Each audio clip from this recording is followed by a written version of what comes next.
Jair do Vasco, que nesses primeiros meses do ano já virou um dos queridinhos da torcida. Essa é uma das tantas caras novas do Vasco. Novidade que já carrega um bocado de história.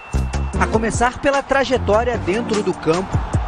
O clube contratou o Jair volante, mas o Jair lá do comecinho era diferente. Eu comecei minha carreira de atacante, né? E aí depois eu fui descendo para meia e logo depois para volante. Minha maior característica é poder entender todos os setores no meio de campo.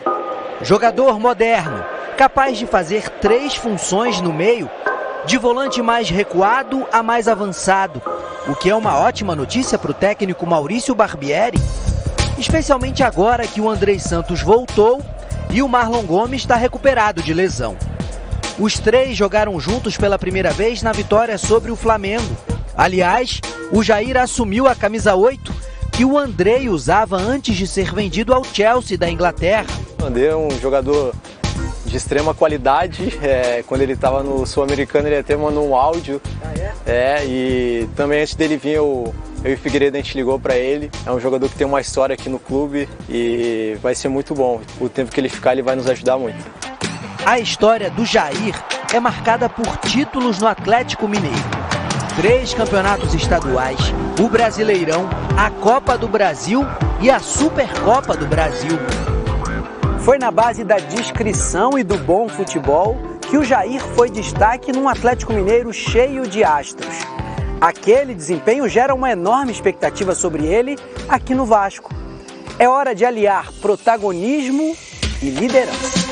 Eu ainda sou novo, tenho 28 anos, mas eu vejo que pela experiência de poder ter jogado com esses jogadores de grande potencial, que foi o Hulk, o Diego Costa, entre outros, eu posso estar ajudando esses jogadores novos a entender a função dele dentro de campo. Eu procuro conversar muito com o Barbieri também. Para entender direitinho o que o técnico espera dele. A função que eu tinha no Galo era uma função mais defensiva, né? Hoje eu tenho mais liberdade para chegar no ataque, então acho que isso ajuda muito. É por isso que eu tô tendo mais oportunidade de fazer gol. Já foram 2 em 6 partidas disputadas pelo clube. Amanhã, São Januário vai estar cheio para o jogo contra o Bangu. Todos os ingressos estão esgotados. Se vencer, o Vasco garante uma vaga na semifinal do Carioca. Título que o time não conquista desde 2016. Estou feliz e motivado de estar aqui. Quero poder deixar meu nome na história do clube, assim como foi no Atlético, clube que eu passei. O torcedor é um torcedor apaixonado, um torcedor que merece também tá brigando por títulos e é isso que eu vou buscar. No Sport Center ontem ao vivo, né? Falando, você gostou da fala do Barbieri? Tô vendo seu sorriso, sua alegria. Eu vi a entrevista que ele fala com essa brincadeira do Babiola, né? O pessoal tá empolgado. Essa é uma projeção muito difícil de fazer, né? O Vasco reestrutura um trabalho e é o que ele falou, a gente tem que ter o parâmetro dos outros. Em princípio, vai ser um campeonato difícil, por exemplo, para a Libertadores. Hoje a gente enxerga o Vasco bem atrás de muita gente. Também vai depender do número de vagas de Libertadores, né? Qual que é a realidade do Vasco hoje, pensando em brasileiro? Primeira página?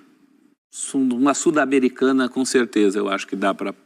Dá para beliscar uma primeira página, hein? Entre os 10 primeiros. Seria bacana, seria um... Por aí. Porque aí você tem que colocar o Vasco, assim, em tese, atrás de Palmeiras, Flamengo, Atlético Mineiro, Fluminense... Grêmio, Corinthians... O Vasco não eventualmente está no mesmo patamar Inter, do Grêmio? Inter, já está caindo para 9º. O Vasco mesmo não do pode Grêmio? chegar no mesmo patamar do Grêmio? Não, o Grêmio também está refazendo seu time. Mas o Grêmio está um Grêmio pouco mais acima. equilibrado, né? O Grêmio, tem o fator Soares. E a qualidade dos jogadores do Grêmio que chegaram chegando, né? O Grêmio está acima. O encaixe foi rápido. Mas o Vasco, é que o Vasco demorou mais para encaixar, né? Também teve muita peça nova. Se olhar a contratação, mudou em todos os setores. Então você colocou acima do Vasco, Flamengo, Palmeiras, Galo... Grêmio, Inter, Corinthians... Fluminense, já falei? Fluminense... Atlético Paranaense, não? Atlético Paranaense... Fortaleza hoje. O Vasco já caiu para 10º. O Vasco vai ser rebaixado. Mas eu acho que é isso, é entre os 10. O Lúcio falou primeira página, normalmente essas telas da televisão aí cabe até o 10º e depois até o 20º. É isso aí. É a primeira tela da TV. A SAF do Vasco dá a impressão de ser a mais promissora no momento? Se a gente pensar em Bahia, próprio Botafogo, Cruzeiro... O Cruzeiro era o que tinha mais dificuldades imediatas, né? Tinha transfer ban, tinha umas coisas que o Ronaldo teve que encarar. E o Ronaldo ontem já falou que não adianta sonhar, né? Nosso Anjo Azul, time bom não vai ter, time de nome não vai ter. Eu acho que foi quem fez os investimentos mais equilibrados.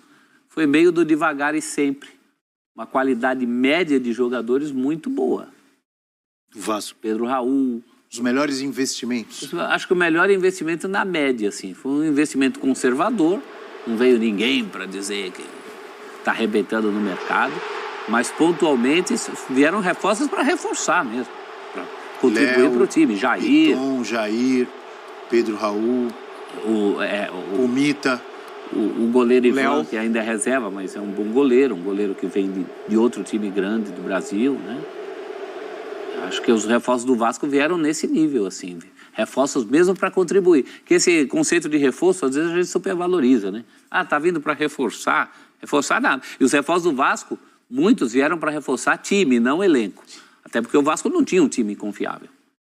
Então é tudo gente para chegar e jogar. E o Vasco está podendo trabalhar um pouquinho mais sossegado nesse momento, né? Você tem o Flamengo, você tem o Fluminense, tem o Clássico hoje e eles estão aí nos holofotes. O Vasco vem vindo devagarinho, fazendo um trabalho mais silencioso nesse momento para, de repente, ali na frente poder estourar, dar o boom e ir para as cabeças definitivamente. Mas está mais silencioso e, por consequência, mais interessante. Assim. O Barbieri tem um perfil mais baixo também, né? Não chega aquele negócio de falar, de apontar, de ter crise com ele, é um outro perfil.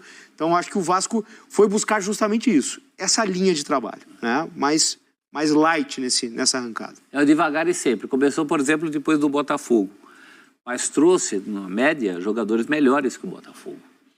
O Alex Teixeira já foi 777 que trouxe? Não lembro. Chegou ano passado, né? Chegou ano passado, mas já tinha? Foi mantido. Eles... Foi mantido, né? Você atrai menos, né? Com esse negócio de chegar de helicóptero, não sei o quê. Tá? Você atrai menos, né? Trabalha mais calado e deixa o resultado lá na frente. Eu acho que foram reforços na média muito bons. Né? O Botafogo, por exemplo, numa comparação... O máximo de barulho que fez foi ali com o Patrick de Paula. Maior contratação da história, né? O Tietê pode ser comparado... Em valores.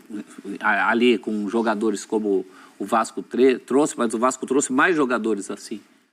Trouxe o Jair, né?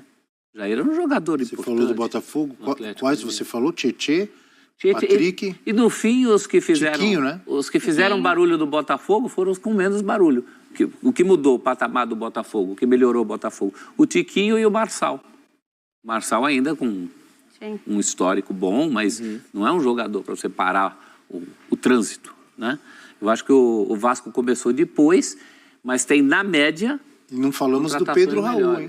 E o Pedro Raul, que eu estava aguardando porque o vizinho do Breila não gosta. Não acordou ainda, professor. Não liga. Então vamos falar. O vizinho do Breila não tem bom senso, um baita corneteiro. Não gosta do Pedro Raul. Mas é outro nome importante. Não gosta do cara que faz gol? Pedro Raul seria reforço para qualquer outro time da Série A. Inclusive os considerados mais ricos. Chegaria como no Palmeiras jogava o Pedro Raul. Sim, até pela posição em que joga, né? Não jogava? Claro. O Palmeiras tem centroavantes abaixo do nível do Pedro Raul. Mas ele fez a escolha muito certa, né? O Pedro Raul. Optou por um projeto que está voltando, que está sendo retomado de Vasco. Se ele vai para o Palmeiras, aí ainda tinha Merentiel, ainda não sei, daqui a pouco ele não ia achar o espaço dele. Ou pelo menos não ia na arrancada achar o espaço dele. No Vasco estava ali, ele aproveitou muito bem. E a gente não falou porque chegou sem barulho, mas o Pumita é outro no Vasco. Fez um barulho no fim de semana, hein? E resolveu ali o lado Piton tá jogando bem. Muito bem. Professor? Não fala que o professor não gosta. Não, elogio o Piton. O que ele entrega de bom, ele entrega de bom. Que é isso. Lá na frente ele é um ótimo jogador. Eu não sou contra o Piton, eu sou contra o Piton ser lateral esquerdo. Bota o cara para jogar em outro lugar, porque é ali que ele rende, mais para frente. Por falar em Palmeiras, que eu falei que o Pedro Raul jogaria no Palmeiras, e acho mesmo... A gente ao vivo aí. Leila Pereira, daqui a pouquinho, ao vivo no Sport Center. Opa. tá? Com Bruno Vicari, com Mário Marra, Eugênio Leal. Ah, vai ser só com as mulheres. Marcelo Rafael. Não. Gláucia Santiago, Daniela Boaventura, Marcela Rafael e Mari Spinelli. A Dani tá aí? Elas estão todas lá no Palmeiras, é isso? Aqui no estúdio. Então, só as mulheres entrevistadas.